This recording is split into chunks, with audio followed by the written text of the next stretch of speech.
So today we're delving into DaVinci Resolve. DaVinci Resolve is like the rock star of video color grading. It's the go-to tool for making your videos look stunning. But here's the thing, it could be a bit tricky to get the hang of. In this video, I'll guide you through the color page where all the magic happens. Think of it as a super basic introduction, the ABCs of DaVinci Resolve's color world. We're going to break down how the software interprets light and color, so those fancy knobs, dials and color wheels won't seem so intimidating.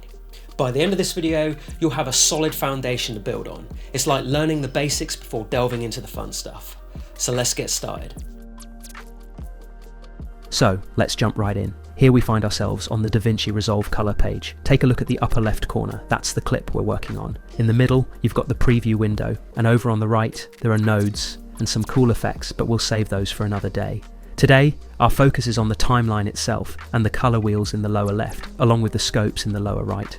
Why start here? Well, it's like building a house. You've got to lay down a solid foundation first. I believe that if you grasp how the timeline, color wheels and scopes work, those flashy advanced features that people often jump into too quickly will start to make sense. It's about understanding the basics to unlock the full potential of DaVinci Resolve. Let's kick things off by exploring these key elements. Let's start by checking out what's on our plate. Right now, I've got one main clip in my timeline. You can spot it in the upper left where it says clips. That's the magic button. If it's not showing up for you, make sure you've got clips turned on. Now, see those clips lined up? Each one represents a different segment of your project. Clicking on a clip, a simple left click highlights it in red. Now, notice that timeline scroller below. Move it around and you can explore any part of that selected clip in the preview window. Shift your gaze to the lower left, where a cluster of captivating color wheels awaits. There are 3 of them, and depending on your DaVinci Resolve settings, you might encounter a different one first. Let's break it down. The first one, the primary's color wheel, is divided into lift, gamma, gain and offset. The second option, primary's color bars, looks almost identical, but uses bars instead of a wheel. You manipulate individual bars here instead of moving a central pointer. Lastly, the third one is log wheels. Though it may resemble the original color wheels, it's a whole different beast, and I'm going to walk you through the distinctions among these 3. Understanding these wheels is like having the keys to the kingdom when it comes to color grading or correction. When you're diving into color correction, your focus is on fine-tuning the footage within your project. The goal is to address any deviations and ensure the white balance is just right, essentially starting from a neutral standpoint. You're like a digital detective, correcting anything that might be slightly off. Now let's talk about color grading. This takes on a different vibe. It's less about fixing and more about creating a specific atmosphere. Imagine you're an artist, intentionally playing with colors to set a mood. For instance, if you're crafting a nighttime scene, you might lean towards cooler tones like blue. Or if you're in a setting drenched in desert sun, your scene naturally takes on that warm red feel. In essence, color grading is all about manipulating colors to evoke a particular mood or ambiance, while color correction is about ensuring you start with a clean, neutral canvas. I've got this footage from a music video here, and what I want to do is introduce you to the scopes on the right to help us understand the colors in play. Let's start with what's called the parade scope. It's my go-to, and if you check the drop down above this window, you'll find different types of scopes you can use. The parade is the default, and I find it really effective in deciphering the color vibe of your clip, even if your monitors aren't perfectly calibrated. Now let's decode the parade scope. On the left side, you'll see values ranging from 0 to 1023. Without diving into the technicalities, think of 0 as the blackest of blacks, like when it's pitch dark and you can't see a thing. On the flip side, envision 1023 as an exceptionally bright area, capturing a lot of light that your eyes can perceive. So, from left to right, you'll notice distinct bands of red, followed by green, and then another segment shifting sharply to blue. They stand out and feel independent. The reason behind this is the familiar RGB, red, green, and blue, the primary colours that together create every other colour imaginable. Take a look here. The red section seems to extend a bit taller, spiking up higher than the green to its right, and the blue is somewhat compressed. What's going on is a visual representation of the colour intensity across the lows, midtones, and highs in the current frame of my timeline. If I were to shift the playhead around, these values would likely fluctuate, but in this consistent shot, they stay fairly steady. However, imagine if the lighting changed abruptly. A bright light flashed or the scene transitioned, and you'd witness these shifts in real time, a direct reflection of what's happening in the selected clip. Now, let's bring the color wheels into the mix. I've clicked on the first set of primary color wheels. These are your tools to sync up with the scopes for effective color grading or correction. The leftmost controls, called Lift, manage the color in the darker areas of the clip, giving you control over the lows. Move to the right and you'll find Gamma, which influences the midtones, that sweet spot between dark and bright. Next up is Gain, residing on the right, responsible for the bright colors in those high tones. The last wheel on the far right, Offset, is like a master volume, affecting the overall color balance. Let's quickly observe how these color wheels influence the color, especially with the guidance of the scopes. This is crucial, so pay close attention to what unfolds. First up is the Lift. There are various ways to control it, including a central dot that can be moved around. But for now, let's focus on the wheel underneath. If you left-click and hold, dragging it up or down, you'll notice changes in the darkest portions of the video clip in the bottom section of the scope. Pulling it up brightens the darks, making the clip appear less saturated and reducing the intensity of the lower tones.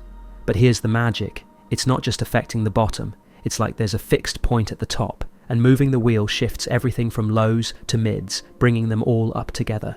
Now, onto the Gamma section, which deals with mid-tones. Left-clicking and holding the wheel underneath, moving it upward, stretches the mid-tones, grabbing some of the lows and pulling them along.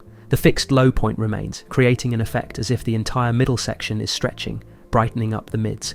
If you look at your preview window, you can witness the mid-section getting brighter or darker, as if a fill light is adjusting the ambiance.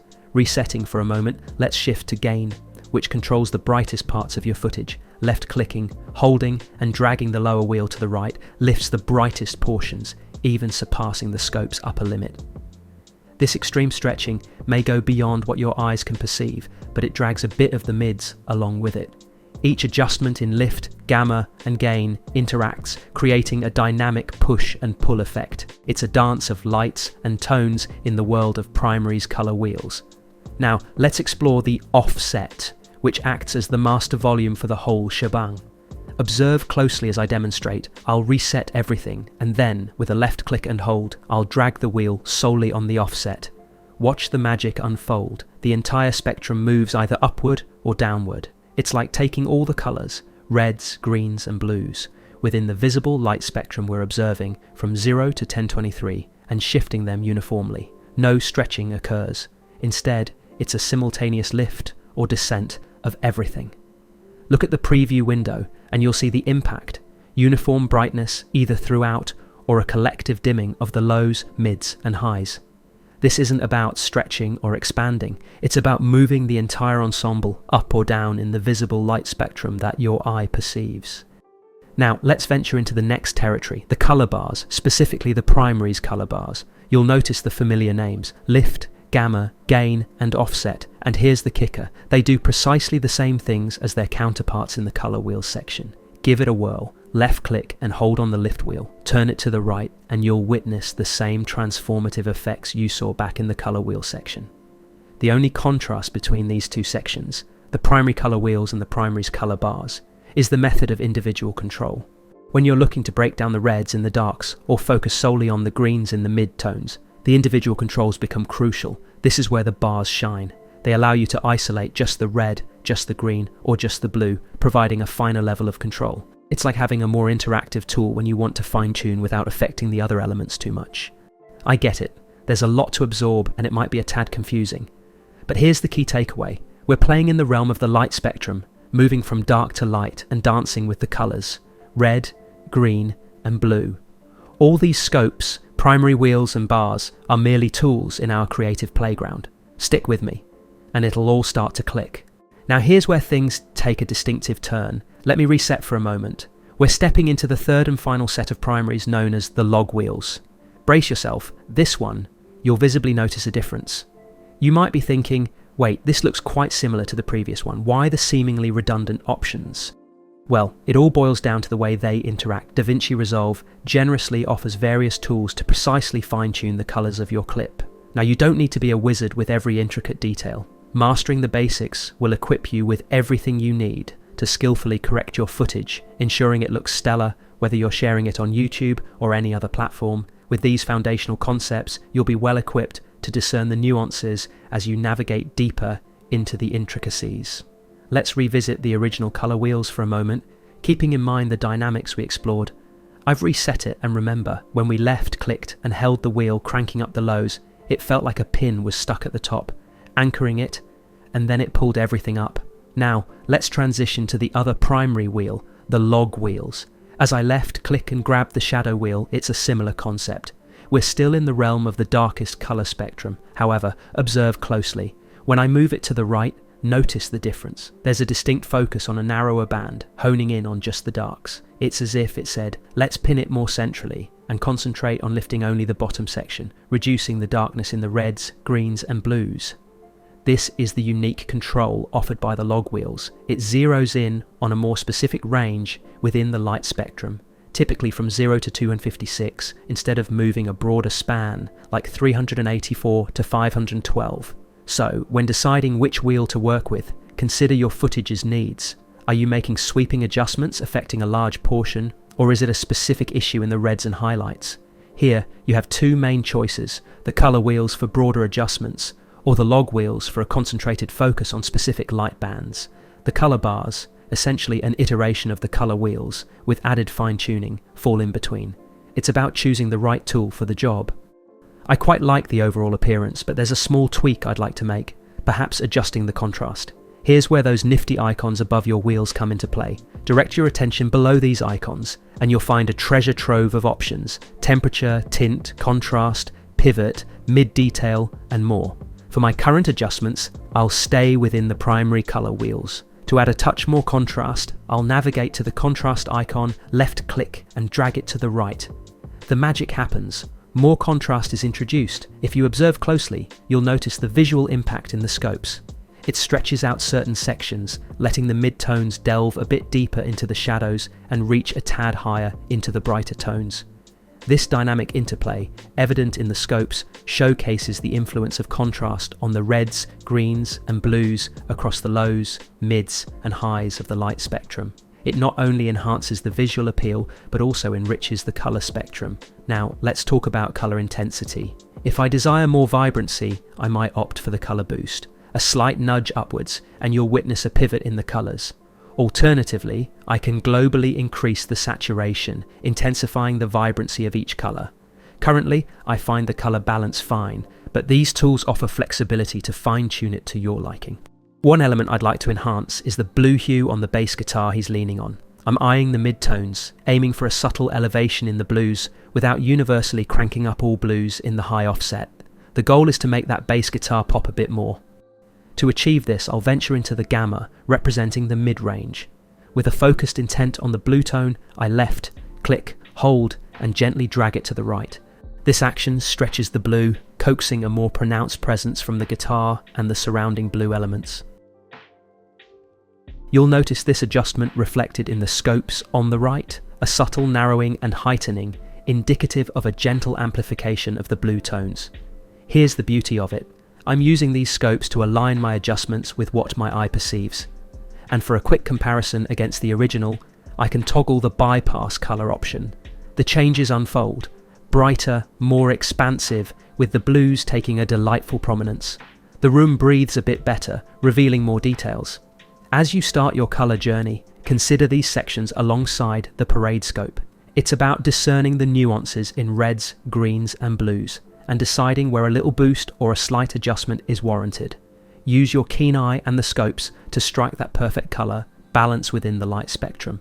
This is just the beginning. The color page in DaVinci Resolve offers a myriad of possibilities. Start by tinkering with those three primary wheels. No need to perfect it, just observe how the visual landscape transforms with each adjustment.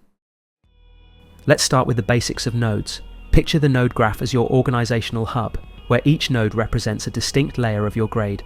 Think of it as a segment of your overall grading process. For instance, your initial node may encompass basic corrections, involving adjustments to color wheels and overall tonal changes. While it's entirely possible to perform a range of modifications within a single node, DaVinci Resolve truly unleashes its power when you begin combining nodes. Imagine you're satisfied with the initial grade for this shot, but you wish to tweak a specific detail. Attempting to accomplish this within the same node can be challenging. If, for instance, you aim to isolate and adjust Courtney's skin tone, attempting to do so within the confines of a single node limits the scope of your adjustments. This limitation becomes evident when using tools like windows to select specific areas. The adjustments made within that window affect the entire grading of the shot in that node, hindering your ability to work on a specific part of the image while leaving the rest untouched. To overcome this obstacle, the key is to employ different nodes strategically.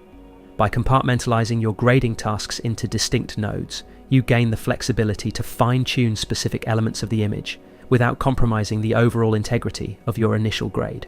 This approach empowers you to achieve a more nuanced and refined final result, unlocking the full potential of DaVinci Resolve's capabilities. To maintain a structured and organized workflow, DaVinci Resolve offers a helpful feature where you can label nodes for better clarity. Simply right-click on a node to access the option to change its label. In our case, I'll designate the initial node as primary, since it encompasses corrections that influence the entire image. Now let's enhance our organizational approach. By pressing Alt+S, a new node is added, forming a serial node. This means that everything adjusted in the previous node serves as the input for the subsequent one. The beauty of this lies in its sequential nature. Imagine it as a chain where each link builds upon the changes made in the preceding node. Using Alt+S ensures the creation of a serial node, and the new node inherits all modifications from its predecessor. For instance, if the initial node introduced a significant yellow tint, the subsequent node will commence with that alteration. To illustrate, if I were to deactivate or disable the first node by clicking on its number, the image reverts to its original state, akin to having only one node connected to the input. Essentially, the grading process flows from left to right, mirroring the sequence of nodes. This systematic arrangement not only aids in keeping our adjustments organized, but also provides a clear visual representation of the flow of corrections, making our post-production work more efficient and comprehensible. Our approach to color grading involves a sequential process within the node graph. Initially, we'll impart a yellow tone to the image, and subsequently, we'll desaturate it. This progression exemplifies the essence of serial nodes. They operate in a systematic order. Picture it as a step-by-step recipe where each node adds a distinct flavor to the final dish. Crucially, the order in which these nodes are arranged significantly impacts the final result. If, for instance, we opt to make the image blue in the first node and then desaturate it in the second, the overall effect will be distinctly different. It's worth noting that the order of operations within the node graph can be manipulated by selecting, deleting, and reconnecting the nodes accordingly. This flexibility allows us to experiment and achieve various visual effects based on the specific arrangement of our nodes. In essence, the node graph serves as our visual roadmap, guiding the flow of adjustments from one node to the next.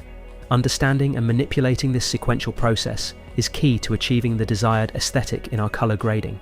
Let's designate the next one as the skin node. In this particular instance, my goal is to alter the color of all the skin in the image. To achieve this, I use a qualifier, employing the keyer to draw on specific areas of the skin. Next, by pressing Shift-H to see my selection, I fine-tune the key. Let's say, for the sake of this example, I want to turn all the skin blue, a somewhat unconventional choice, but useful for illustrating how the nodes interact. Now, within this new node, I have the qualified portions of the skin. If I toggle this off and return to the primary node to make adjustments, then reactivate the skin node, something interesting occurs. The skin node is searching for a particular skin color that has been altered in the primary node. Consequently, I must rekey elements to align with the changes made earlier. This emphasizes the crucial point to keep in mind when working with serial nodes.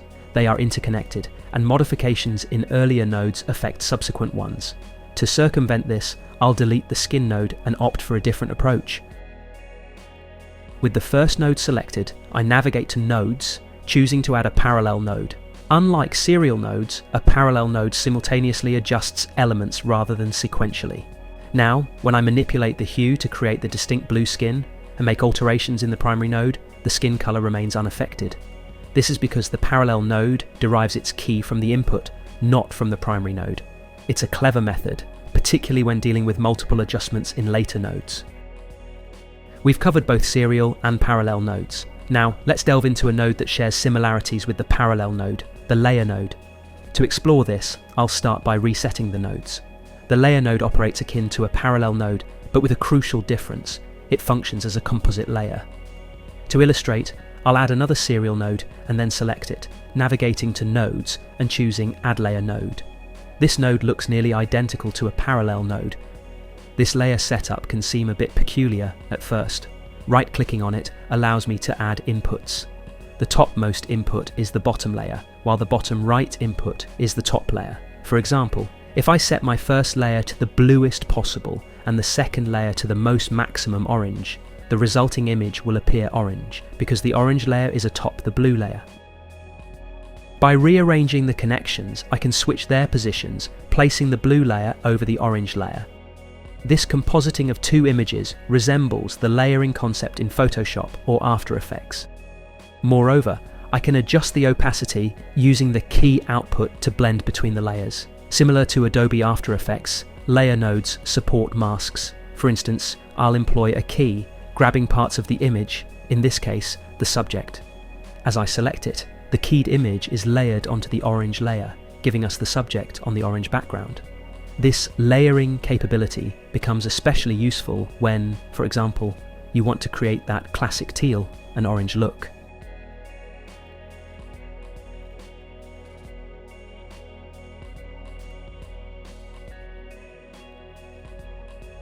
We have two more nodes to explore, and the first one is quite straightforward. It's called an outside node. To demonstrate, I'll create a serial node and draw a circle.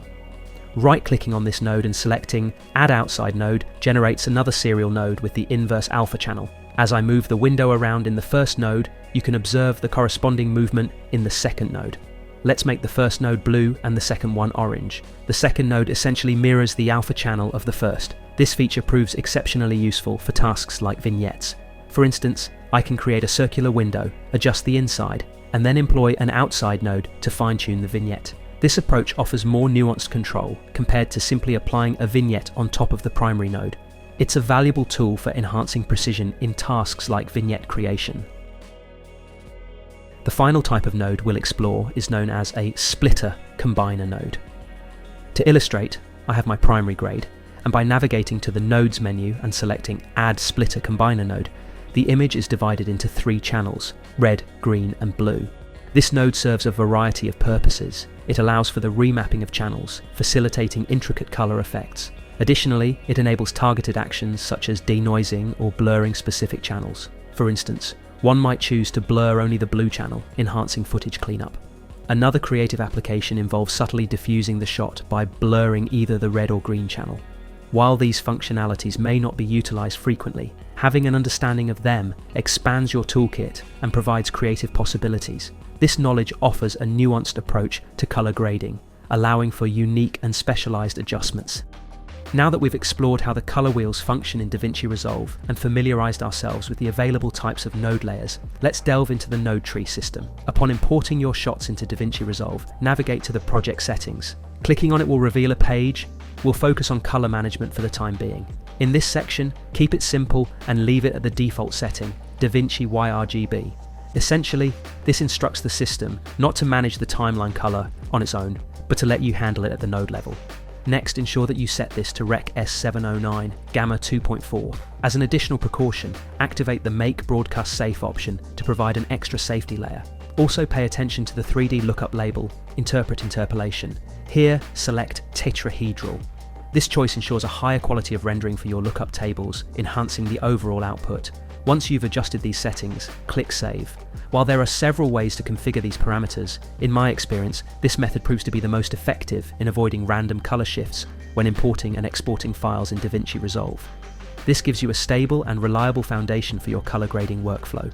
Scopes. Let's streamline our scopes. For effective analysis, click on the graph icon, followed by the expand button to open the dedicated window. Here, you'll find various options. Choose the 4-up display to see how I've configured everything. Begin by clicking on the 3 dots and activating the low pass filter. Observe how this refines the graphs, making it easier to spot white balance issues.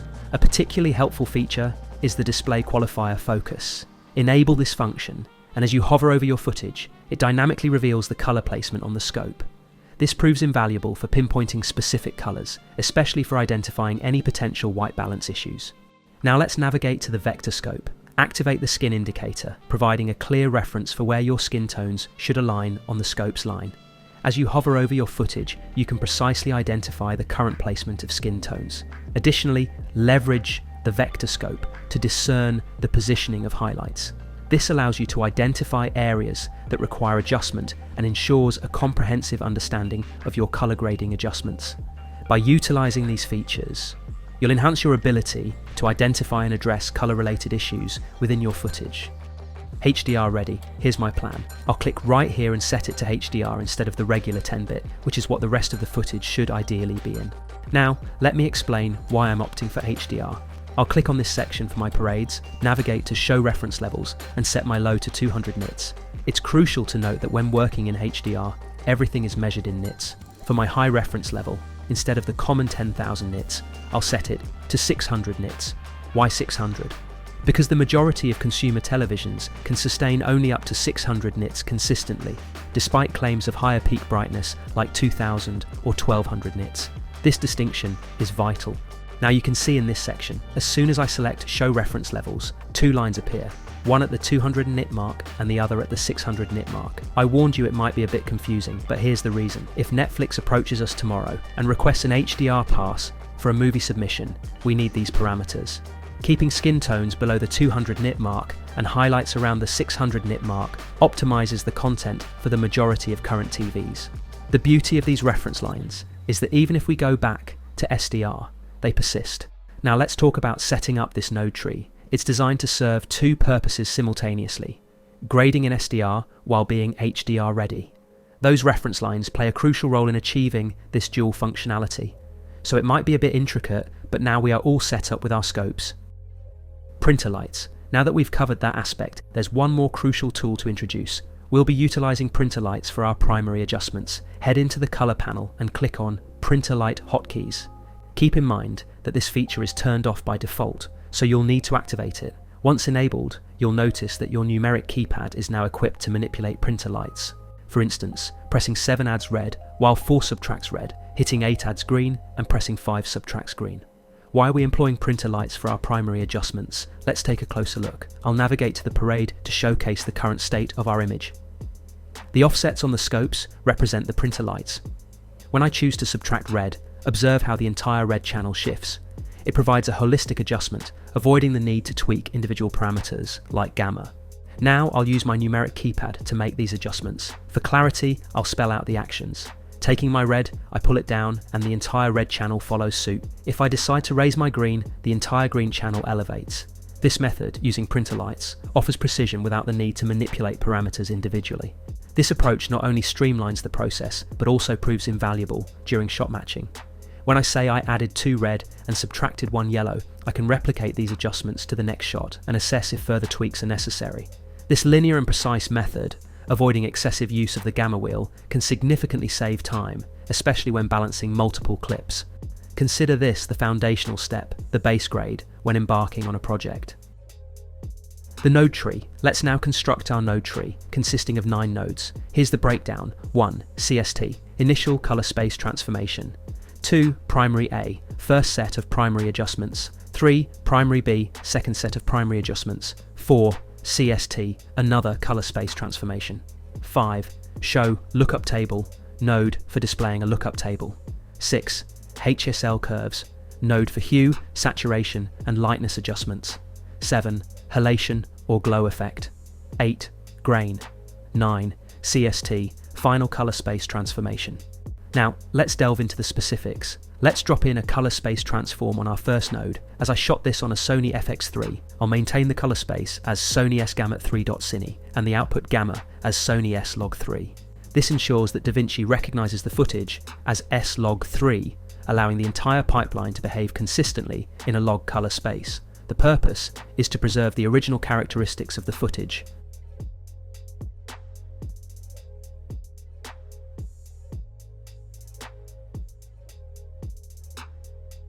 For the last CST node, where the conversion occurs, I'll set the input color space to Sony S-Gamut3.cine, input gamma to Sony S-Log3, output color space to Rec 709, and output gamma to Gamma 2.4.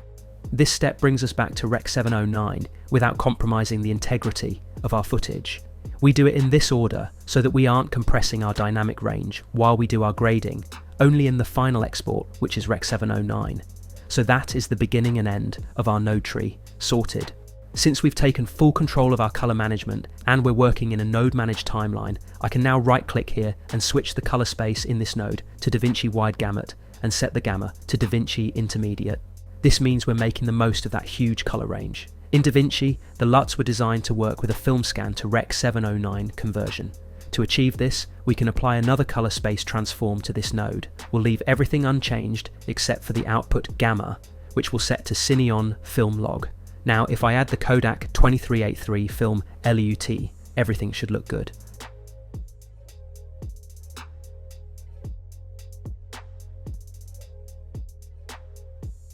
If this looks too intense, we can make adjustments in the primary A node. Here, we're still using the DaVinci Wide Gamut primaries. I'll tweak the gain to where I want it and then increase the saturation. After bringing up the saturation, it's looking overly saturated and kind of unpleasant. That's totally fine. Now I have my HSL curves node here. I usually place all my qualifiers after the show LUT because we need all the data and manipulation happening to our image to get the best keys or qualifiers.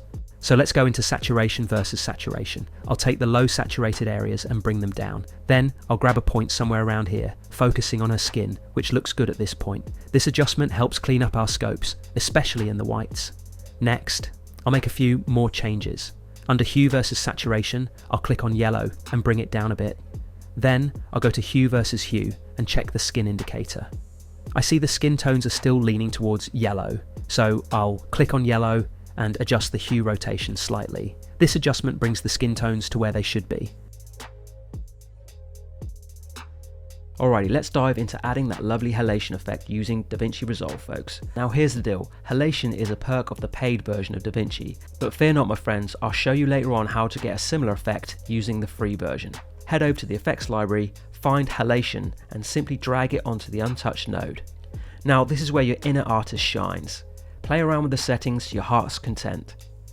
Toggle the strength, even add a secondary glow for that extra oomph. I'm all about that glow up. You can tweak brightness, spread, you name it, it's your canvas, so paint it the way you like. Personally, I like to tinker around until it feels just right. Just a word of advice, don't go too overboard with the adjustments. You don't want to wash out your clip.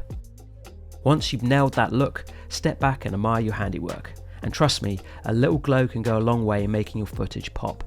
Alright, for those of you who don't have the paid version of DaVinci Resolve, I've got you covered on how to add that cool glow effect using the free version. I've been using DaVinci Resolve free for quite some time and I've got to say it's a real gem for me, so let's dive in. Just like before, we've got our clip ready and colour graded. If you haven't done that yet, make sure you do. Now, to add that glow, add a node, head over to Effects, open up your library and type in Glow. Drag that glow effect onto the node we just added, and bam, you'll notice that it's already given your clip a bit of that glowy magic. Now here's where the fun begins. Play around with the settings until you achieve that perfect glow. You all have control over parameters like intensity, threshold and size, so tweak them to your heart's content until you're happy with the result. The last thing we're going to do after our halation node is add our grain. Grain is the final step because in actual film it's a chemical process that gives its own characteristics, regardless of how sharp or in focus the image is. That's why I like to add it last. So let's select the grain effect and drag it on top. We definitely want to zoom in here to see exactly what we're looking at. We'll set our film grain preset to 16mm 500T. Then we'll increase the size a bit, bump up the strength and tweak the texture slightly. For the softness, you can make it as sharp or as soft as you like. Personally, I prefer it big and sharp, which gives me the look I'm going for. Next, let's adjust the saturation. Some grain is naturally saturated, so if your image isn't too noisy, you can make it look more realistic by adding some saturation to the grain. That's looking pretty good right there. In the advanced controls, you can adjust the intensity of the grain in your shadows, midtones, and highlights. I'm leaving these settings neutral for simplicity. If you want to optimize the grain further, you can do that here. Finally, I'll adjust the global blend slightly to pull things back, just a touch. Now, that's looking really authentic if you ask me.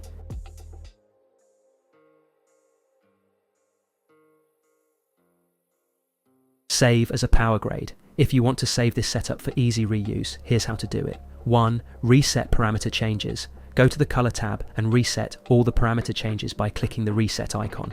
Leave the second color space transform and the show node unchanged. 2. Add text label, switch to the Edit tab.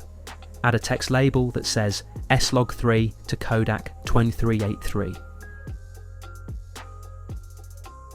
Switch back to the Color tab, ensure your node setup is ready. Right-click the playback window. Select Grab Still to capture a still of your current setup. Save this still in your PowerGrade folder. Once saved, this PowerGrade is available throughout your database. For any future project, simply go to this shot, click on the Save PowerGrade, and it will set up all the right parameters for your node tree. And there you have it, loads of info to soak in. Right now I'm still rocking Premiere Pro, but I'm slowly using DaVinci Resolve more and more in my workflow. I'm still on the learning train myself, so if you've got any burning questions, toss them in the comments below. It would be awesome if you could subscribe and give this video a little like, and in the meantime, keep it chill and happy editing.